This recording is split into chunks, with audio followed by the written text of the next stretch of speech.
My guest is Peter Feigin. He's the president of the NBA's Milwaukee Bucks and Fiserv Forum. You can follow him on Twitter at @pfeigin. Peter, thanks for joining me on Sports Business Radio. How are you? Great. How are you doing? I'm doing really well. Really appreciate you joining me. Always great to get the perspective of a president of an NBA team and of an arena.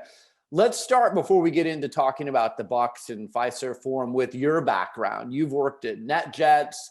You've worked at many other places, and then in 2014, you started with the Bucks. Give our listeners a little bit of an idea of your background.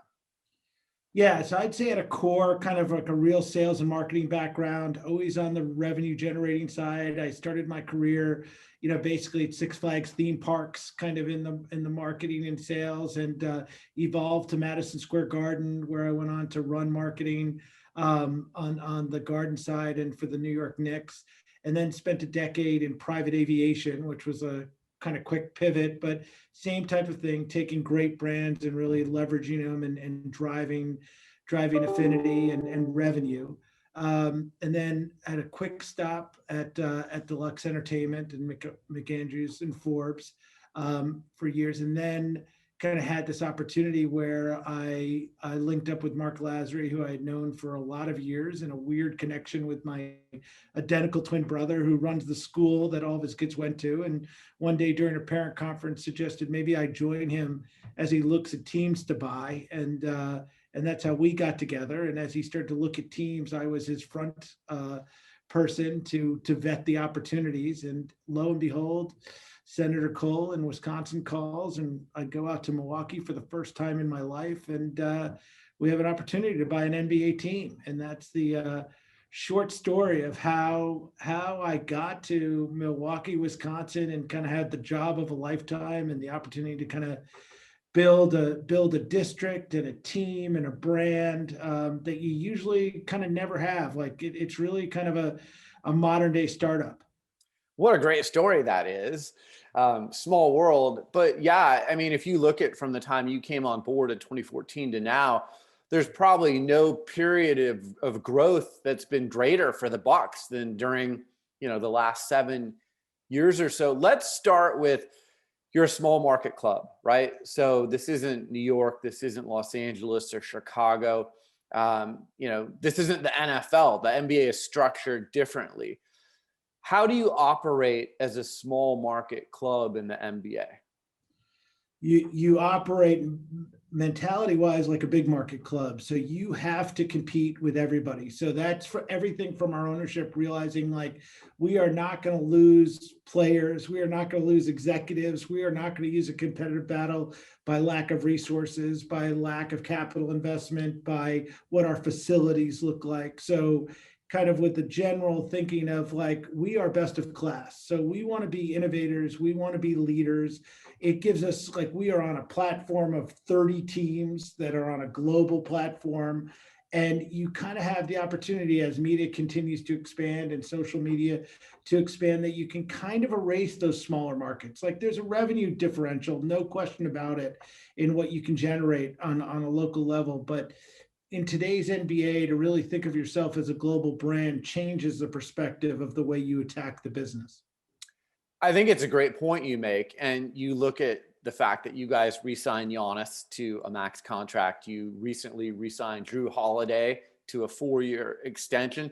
And you've got one of the nicest state-of-the-art buildings in the Fiserv Forum. So when you talk about best in class, those are 3 great examples of how you're operating like a big market franchise and one of the best organizations, not only in the NBA, but in pro sports.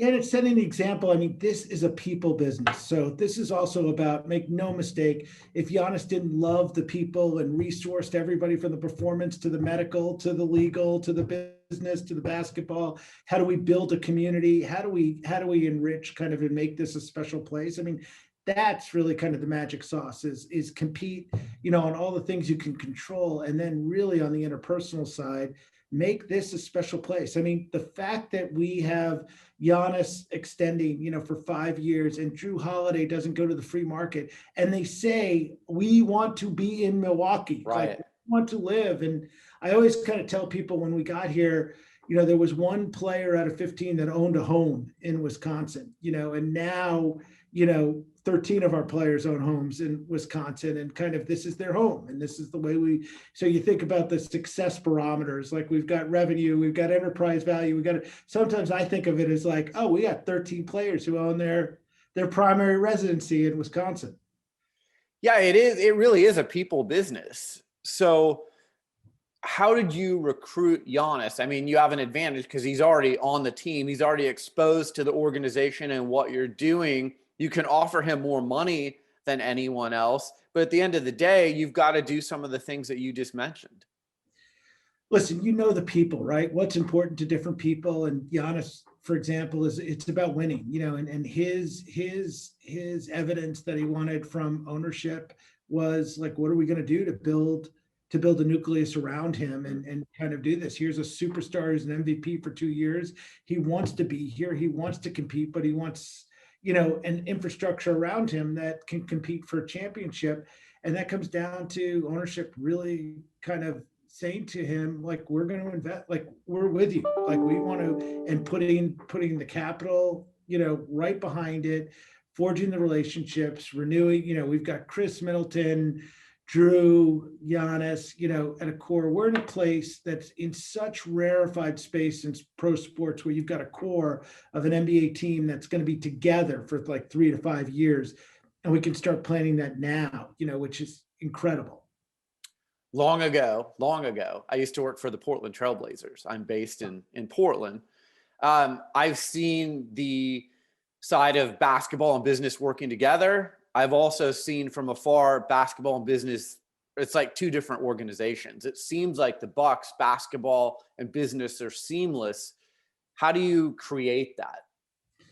Well, I think our owners are really smart. So John Horst is like my partner, my buddy, my lean on and confidant. I mean, we talk and text every day. And part of that is, how do we come up with strategies and really recommendations to run the business that we agree on it and throw it to management. It's not brain surgery. Like, we make things very simple. Our ownership wants to be very rational.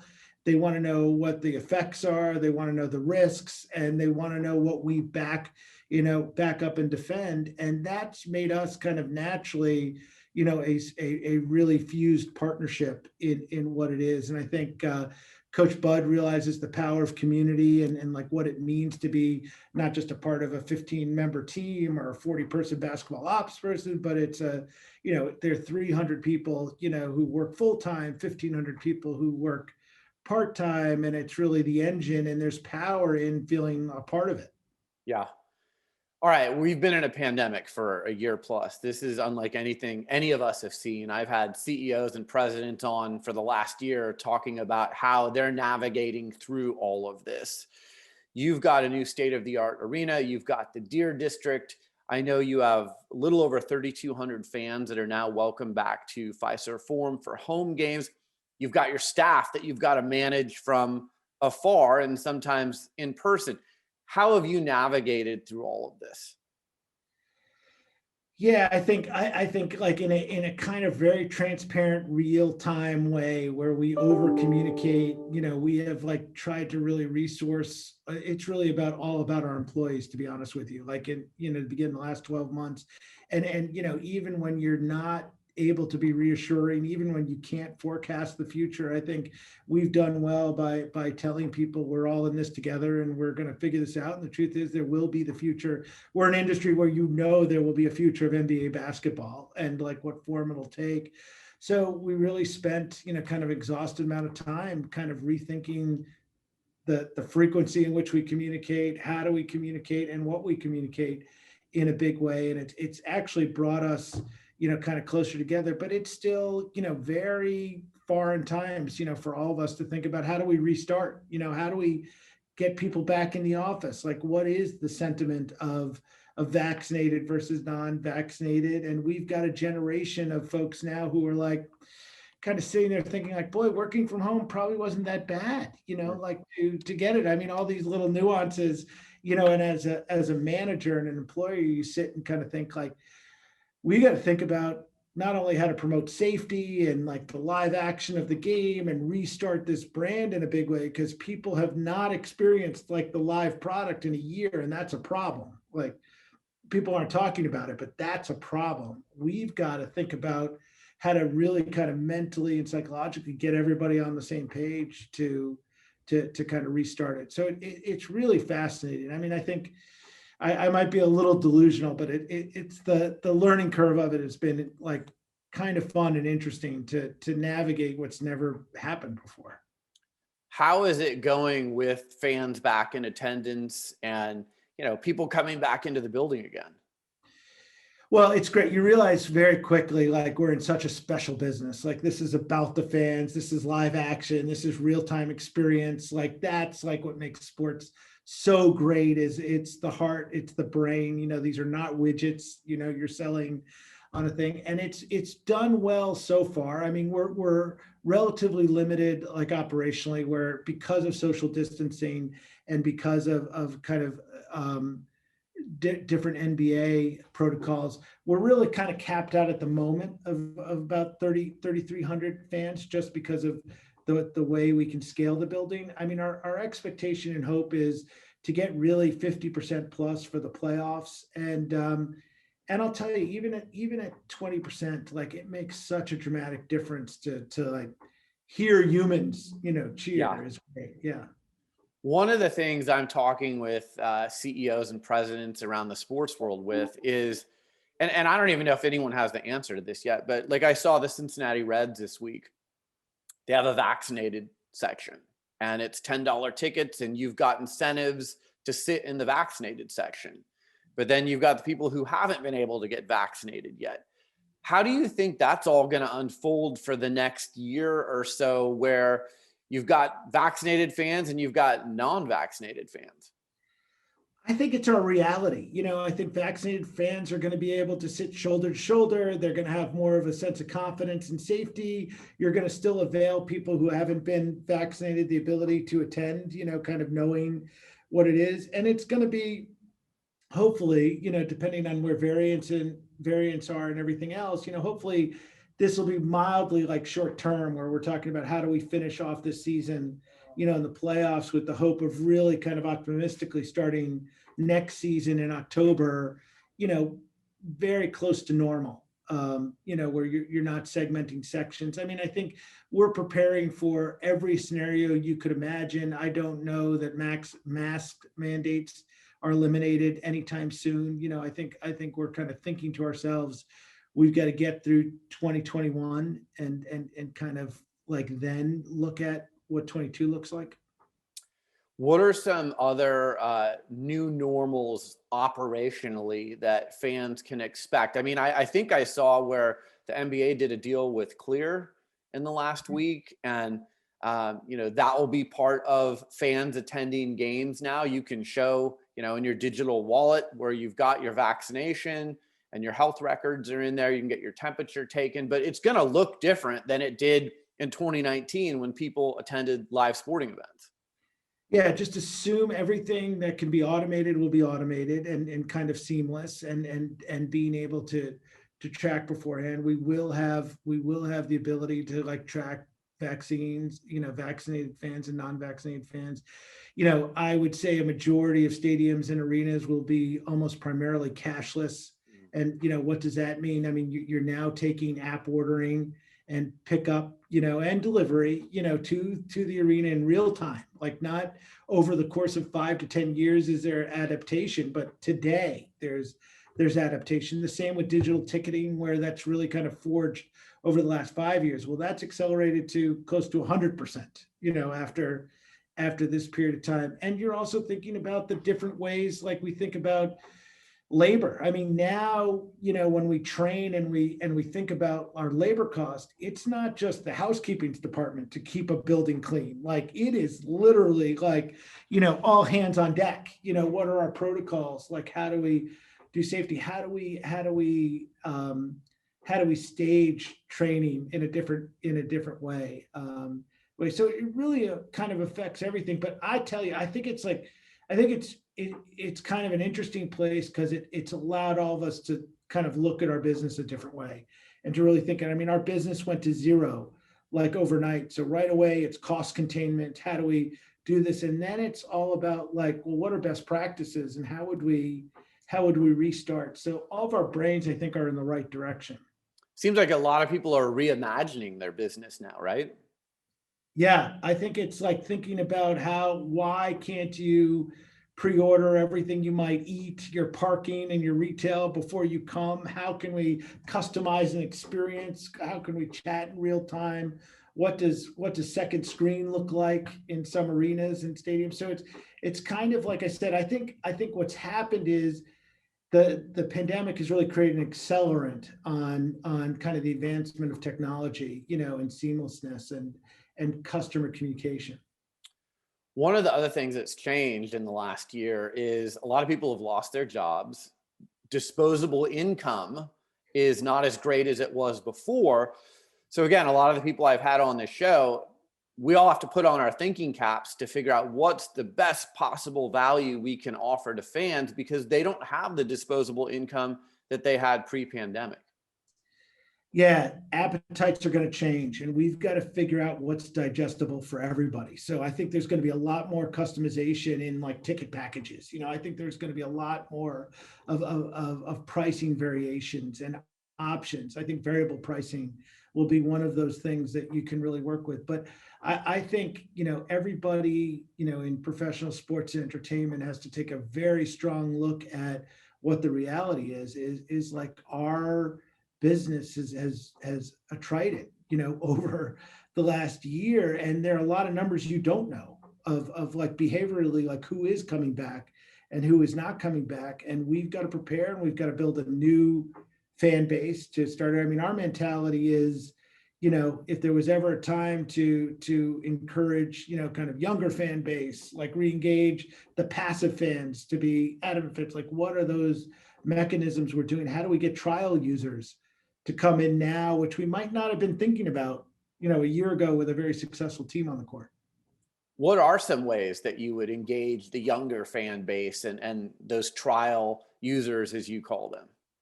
Well, I think number one is like when you're driving, the call to action is to the arena and live entertainment. It's all about the environment. So you're changing like what the environment is like to different demos and like what does it mean to a millennial, maybe not to have a seat, to buy standing room and be able to hang out, and it's much more social to get in. What does it mean to have grab and go food, to get in? And I almost think of it as like it's getting more and more so the fan can kind of dictate their experience, and you've got to be really flexible in being able to pivot about what that looks like in a big way. And then how do you there's a big hospitality quotient. How do you make it a special?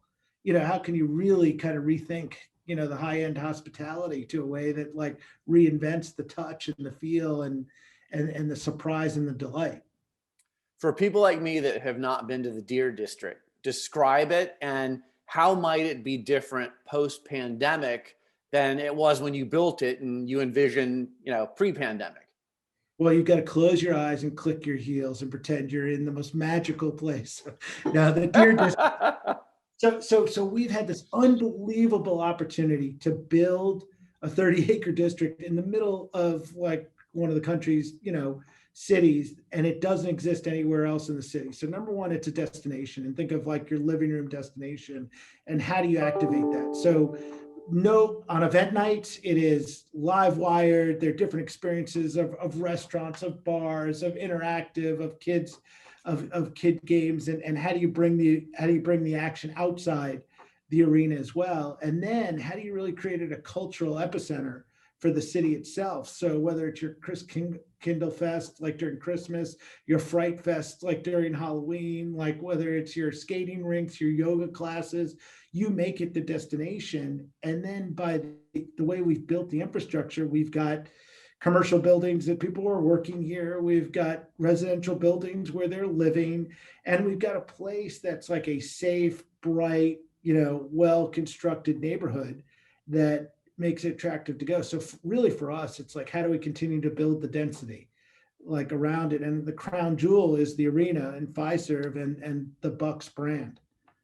If I'm coming to a Bucks game, give me other than watching the basketball? What are 3 things I have to do while I'm at Fiserv Forum or at the Deer District? Well, you got to come early to the Deer District. I would go to, one of the on-premise places, whether you wanted to sit down and eat at the Mecca Sports Bar, which is unlike any other sports bar, or go to a local kitchen place like Drink Wisconsinably and grab like a great craft beer and sit down and kind of enjoy. You got to walk the plaza and like people watch and kind of interact with what's going on.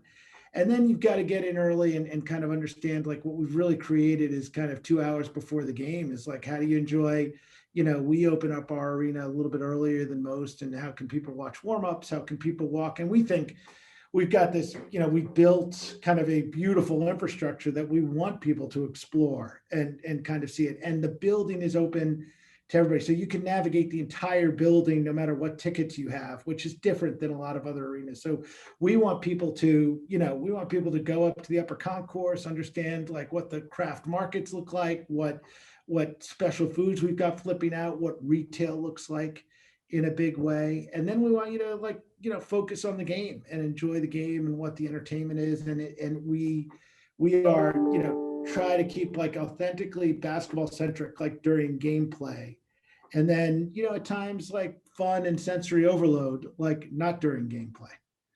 Favorite food item at Fiserv Forum? Yeah, I mean, we have so we're the first arena to open up a Chick-fil-A, which is like basically, I mean, I can't describe like what the volumes. I mean, it's kind of like one of the most surreal experiences ever to have a Chick-fil-A in your arena and see like what a magnet that comes to. But what we've done is kind of create really localized, authentic vendors that are all kind of known. So whether you're eating a Sobelman's hamburger, or Clement's hot dog to get through. But I mean, I mean, we happen to have a poke bowl place on the upper concourse, which I'm addicted to, and I default to kind of 10 out of 10 times. Wisconsin's all about cheese. There's got to be some cheese served Well, in we there have somewhere, the right? official cheese of Sargento, the official cheese of the Bucks, of which we award our players and some of our executives with like 10-pound wheels of cheese for accomplishing silly things as we go. So we are definitely cheese centric. I mean, there is like, we've got mac and cheese stands, we've got cheese on everything you can imagine. So yes, cheese and beer are like mainstay staples, like in anything you do in Milwaukee. I want to end on this. The Bucks have been a model organization when it comes to igniting the conversation on social justice. And we saw what happened in the bubble last year. And I think your organization has done a great job standing behind your players and really being at the forefront of the social justice conversation. I know that probably comes at the top and goes down, but explain how you guys have been such leaders. It comes from our ownership. So do the right things for the right reasons. Like, and this happens to be on the umbrella of equality. So very simply, like if you take it 30,000 feet, we believe that everybody should be treated equally. That kind of disseminates like across the entire organization.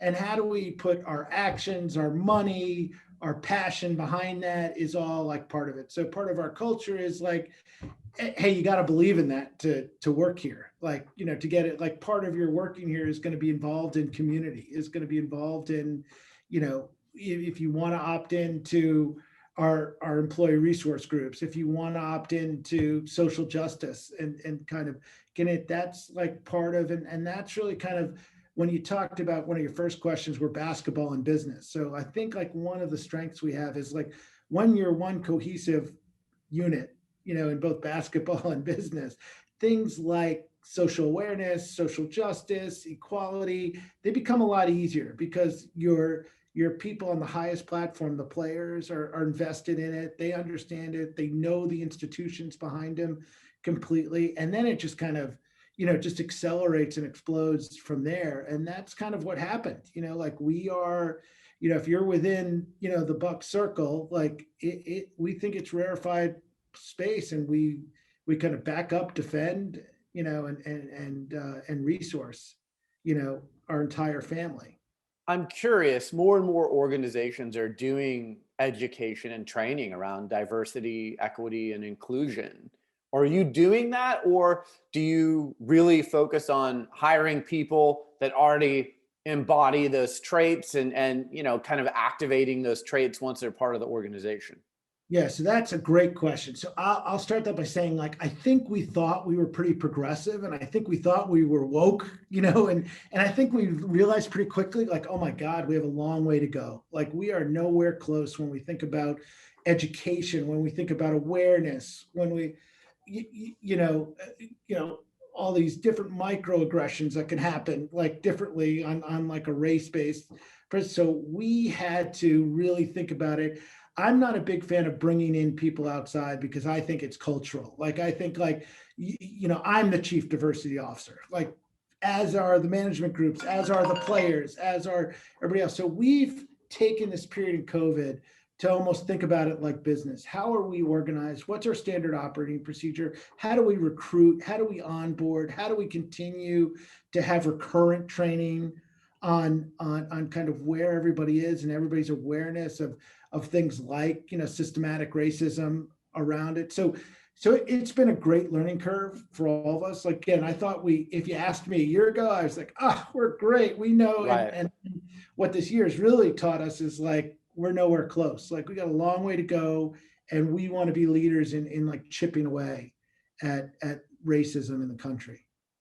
Yeah, I mean, I think this last year has taught us a lot, as we've discussed in this organization, about reimagining business, but then also maybe we're not as progressive and innovative as we thought we were with diversity, equity, and inclusion. And there's always room for growth, right? Yeah, listen, I think it's one of these journeys that, until you get there, you're not there. So, like, how do you continue to figure out how to chip away at it in a real smart way? And how do you continue to educate in a big way? So education has become kind of one of the pillars that we weren't strong on, that we've really kind of leveraged. Before I let you go, is there anything big on the horizon that you're working on? I mean, you've got a lot on your plate, just given what we've discussed in this conversation, but I know the Bucks are an innovative organization. Is there anything you have planned coming up that you want people to know about? Well, there's so many cool things that are happening, like, in the world, whether it's gamification, online gambling, whether it's Top Shot, that's kind of hit the world. Right, that's crazy. Trying to be honest, it's crazy and it's so much fun. I think for us, we've got this unbelievable opportunity to we had to hit the pause button kind of in year 1.5 of a new building, and now we have to, like, restart it. So I think for us, it's like, we want to finish developing, kind of very locally, like this district in a way. Like, we've got a hotel going up.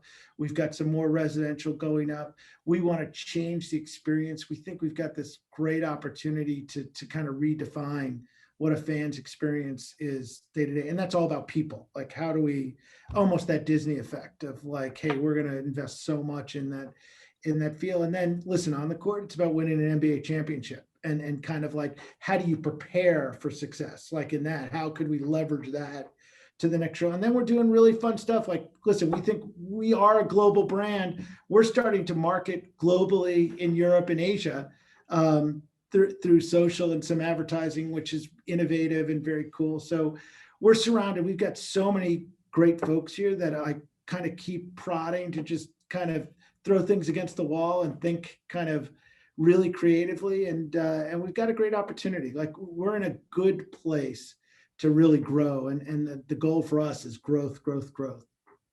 Peter Feigin, the president of the NBA's Milwaukee Bucks and the Fiserv Forum. You can follow him on Twitter at @PFeigin. Peter, thanks so much. Continued success.